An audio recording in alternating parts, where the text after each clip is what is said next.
Awesome. So how are you feeling? It's like what, a little over 2 weeks away from the big night? Yeah, it's like a little over 2 weeks. I feel good.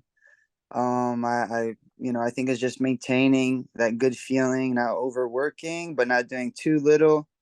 Um, it's a long season. That's all I gotta say. I think this is my first experience because I'm doing the whole thing from start and attempting to the finish versus last year where I got hurt the first round and I had to adjust training and then I got that high kick on Martin and it was just kind of like then I was reserve and then I somebody else got hurt and then I got put in, so it was a little bit of play by play last year. This time I feel like it's the whole season and I guess I get a physical break, like on Sundays or Saturdays when I'm not training, but I think it's the mental break that doesn't really happen because as soon as you win your fight, it's like here's your other opponent, you win, here's your other opponent.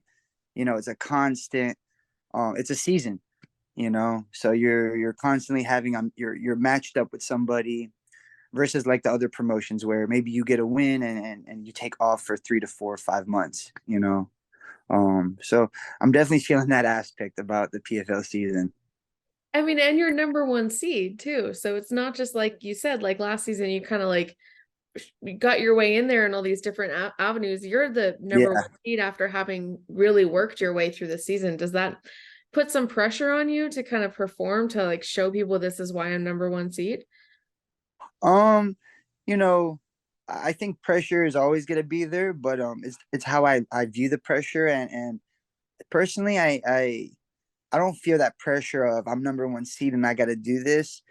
I feel more of the pressure of, I'm 30 years old. I'm only getting older. Let me make this the best I can, and I do a crazy sport. I always used to tell people growing up, if I get beat up in there too many times, I'll stop fighting and then I'll go live, 9 to 5 or whatever I got to do. So I think it's the pressure of not wanting to do things like that. You know what I mean? I don't want to go to that 9 to 5. I enjoy this. It's a little crazy, but let me try to soak in and grab as much as I can. When it's all said and done, I could live a good life and hopefully pass it on to my kids' kids and things like that. What would your 9 to 5 be if you had to do it? Man, that's a great question because I've attempted to have jobs when I was younger, and growing up, um, in South Florida and Miami, with foreign parents, my mom worked a lot. My dad worked his butt off too, but I never had pressure to get a job. My mom always knew that I was an athlete. She knew what scholarships was. She knew that, she would tell me, she's like, I don't have much to give to go to college. You need to work at something and be good, and whether it's being an athlete or super genius, smart. So that scholarship mentality has always been something in my mind. You know what I mean? So I think my parents did a great job, um, not really pushing me to go be a bag boy at Publix or you know um, work at a gas station or McDonald's or any of those jobs that people character development jobs where you're not going to get in, like you're not going to be a real estate at agent at 16 years old, Right. but might work at a supermarket or things like that. And I've already attempted and tried, but especially my mom, she always believed in me and she just knew that as long as I keep this kid in sports, there's something good could happen, and I thank her a lot for that because she saw something in me that I probably didn't know about myself, when I was younger. Does she watch you fight? She does. She watches me fight, and she's watched me wrestle, fight, do it all, and um, she's gotten a lot better coping with it. I remember back in the day, the wrestling videos when she used to film my matches. She couldn't even like hold the camera properly. The camera was going everywhere because she was waving her arms around. By my senior year, it was like professional. She was a professional Oh, camera that's mom. fun. So I, But I I wonder, you guys are going to be the co-main event, which is odd because usually, they put the higher weights as the main event. Is there like, are you kind of glad you're going to be the co-main because you don't have the pressure of being the main event, or are you kind of bummed that you're not the main event? You know, it works either way. You know, a main event, main event. For me, um, it's just a fight night for me. You know, and Bubba, I believe Bubba's the main event. You Hmm. know, and time wise and experience, PFL experience wise, he's been around for a while. So, um, if maybe for the regular fan, they might understand Bubba more before they understand myself. I'm totally okay with that. I'm just happy I'm in the semifinals and I'm ready to get it going. And even more happier that I'm on the ESPN channel, the main channel. So just, beggars can't be choosers, and I'm not begging for anything, and I'm not gonna be upset about even if I was the first fight on the card. You know what I mean? Um, Production and everything that doesn't have to do with fighting. I'm sure there's a reason for all that stuff and why those guys do what they do. I'm just here to take care of that fight night and bring the violence and entertain the best I can. You know. So, speaking of entertaining, how do you feel like this matchup is with you and Ty Flores? Yeah, it's an interesting matchup. When you look at the first two rounds of how things went, you know, me and Ty were just a little background knowledge. I believe we were scheduled to fight once for sure, but possibly twice back in the day. But he ended up doing a contender series and some other things, so we never got to really step in there and fight each other previously.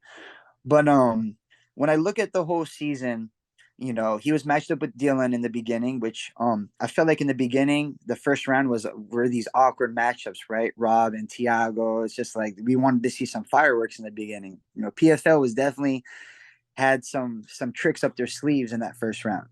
Um, so when he fought Dylan, I didn't know how that fight was gonna go in, and Dylan, in my opinion, did kind of decent. I think he just was overzealous and got tired, and that's where Ty capitalizes a lot of his fights. He's a big boy.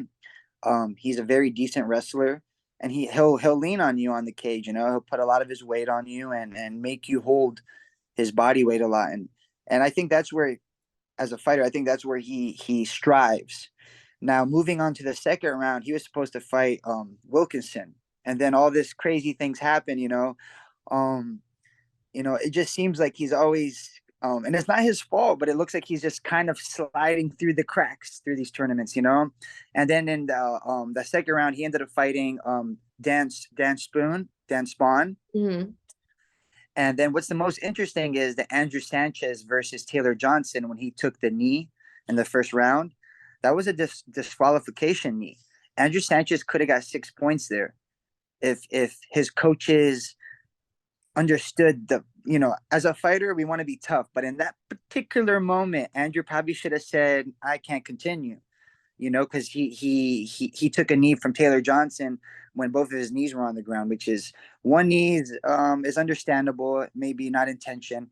Similar thing that with Jan and Sterling, Aljamain Sterling, how he had his knees on and he just threw that knee. So when Andrew Sanchez went from possibly having 6 points to getting 3 points, I probably would have been fighting Ipa Kasenga right now if Sanchez would have took those 6 points, because Flores missed weight and actually lost a point. So his 5 points would have beaten Impa Kasenga's 5 points of a finish. You know what I'm saying? So Yeah. here again, he's sliding through the cracks again in a weird way, which is not his. It's not his fault. The Hmm. only thing Ty could have done better was made weight, and he could have for sure got 6 points. But you know, I feel bad for Sanchez. I think he could have made a better choice in that moment. But he's a reserve now. You know what I mean? So he's right behind everybody. So I think Ty, to answer your question, I think he's a great opponent. I just think now it's his time now. No more sliding through the cracks. Now it's time to. You're gonna have to deal with a good opponent. Not saying anything bad about his previous opponents. Just wrestling was a factor, and that's not gonna be the case for me. So yeah, man, I'm excited. I think um I think he's gonna have a lot of issues to deal with, including his weight and stuff like that. So, um, we'll only see when the time comes. But all I could tell you is that my team and I we're well prepared, and we're ready to go. We're ready to go to Texas and go grill some big steaks on that grill. You mentioned the weight. I mean, obviously, I always hear fighters say you don't mind when your opponent misses weight because you get some extra pay, but in this situation, you don't want him to miss too much and not be able to fight and not to approve the fight because last time it was almost, I want to say it was like it's over 5 pounds, almost 6 pounds, I think, that he Yeah, missed. I want to say he almost got to the double digit Yeah, number. I think, yeah, Missing. it's close. So Yeah. is there So any fear about that? um in his defense, I did we did talk about it briefly when we were in the back, and he said he was I think he was dealing with some things, you know. And in his defense, I don't think he's ever really missed weight in all the other fights that I've seen. So maybe this was a hiccup, maybe he won that first round, got really excited, enjoyed himself too much, didn't know that we were going to be back in 2.5 months. Um, I'm happy that if it was a learning experience, I hope he learned it because, I want somebody to dance with on the 4th of August, and if an opponent change happens very fast, we're ready for that. I got people, American Top Team. I got so many guys. I got people simulating Andrew Sanchez, simulating Ty Flores. Um, we got a bunch of guys who could simulate and get me ready for this fight. So, I hope he makes weight. Um, I I don't want to take a percentage of that. I think as fighters we work so hard. I think I would do a Tyrone Woodley. I think one time somebody missed weight and he gave the money back to the guy. You Hmm. know, I feel like that's how my heart would be. Um, but who knows, man? To answer your question, I hope he makes the weight. I don't want to have to take that from him. And I don't want him to be I hope he understands that this is the biggest moment of my life and possibly his, so let's hope Ty makes the weight. Please make it, Ty. And then my last question, you have the other two fighters. You already mentioned Impa and you already mentioned Martin. Like who would you rather face in the finals, seeing as you believe you're going to go forward? Who do you think you see there? Man, I think it's a great matchup. I think you have a similar matchup to me and Martin. I would say Impa's fairly the smaller guy of the division. I'm pretty small too. If anything, me and Impa are probably the same type of size. Hamlet's probably one of the bigger guys of the division. Um, you know, the only difference is Hamlet's been here. This is his like third time here. How many times can you go through this process and lose? Um, and I think Impa better be careful with that because I don't think he wants to lose anymore. And at the same time, Impa's excited. He goes from getting horse kicked in the UFC to semifinals, in the PFL, potentially making $1 million. So it's a great matchup. I think we're going to see who gets tired first. It is a 3-round fight. Hamlet does come out very strong, all his fights, straight sprint to the double leg. So, um, I think it really determines on Impa's cardio. I think if Impa has great cardio, he could really give Hamlet some trouble. But if Hamlet gets him to the ground and does what he does, I think Hamlet needs to work more of jiu-jitsu. He personally, I think he should have finished Sam K when he took his back last fight multiple. If you let me do that to you, I'm gonna choke your face off. Whether it's choke you here, or here, or here, something's coming with me. So um, I really don't know. A lot of people think Impa's gonna give him a trouble, but I don't know, man. I see Martin. He's a different guy this year. I would love to rematch with him, and I think he would love to rematch with me. But I think I would just give him a hard time, especially in a 5-round fight. And with Impa, I think with Impa is gonna be something similar. I think I'm just better in general. No disrespect to him, but it's gonna be an interesting matchup. I'm really, to be honest, I'm really 50-50 on it. who's gonna bring their A game, who's gonna take advantage of the moment. Well, I just spoke to Martin and he said that he thinks he's gonna fight you and he's really excited for the rematch. So it's good. Sounds like you guys are on the same page with the rematch, wanting For that. sure. Yeah. If we fight again, um, you know, I hope he knows I'm gonna try to kick him in the head again. So that's what I do. I enjoy that. But I'm ready, if we get it going again. He's a good guy too. Every time I see him, he great heart. He's a family guy. He comes from a country that MMA is illegal, so even more props to him. Um, but yeah, I really don't know. I think as time gets closer, I think when I get to the hotel and I could notice who's weight cut, Impa's not going to be cutting weight whatsoever. I'll tell you that much. But I guess we'll see. And Hamlet was a lot skinnier this time around. He wasn't as big. It wasn't as jacked. I think he knows that speed is going to be his best friend in this particular situation. But Awesome. yeah, I'm excited. I'm excited. Yeah. I think that 205 matchup is not saying that my 205 matchup isn't interesting. I just think that one's a very interesting fight, because those two really worked to get to the semis versus I'm not saying that Ty didn't work. I'm just saying he slipped through the cracks a little bit, Yeah. you know. Thank you so much for your time. I really appreciate it. I'll see Thank you you in so much. Texas. Oh yes, I'll see you in Texas, San Antonio. Yes. Are you gonna wear some cowboy boots I gotta. or a I'll be hat?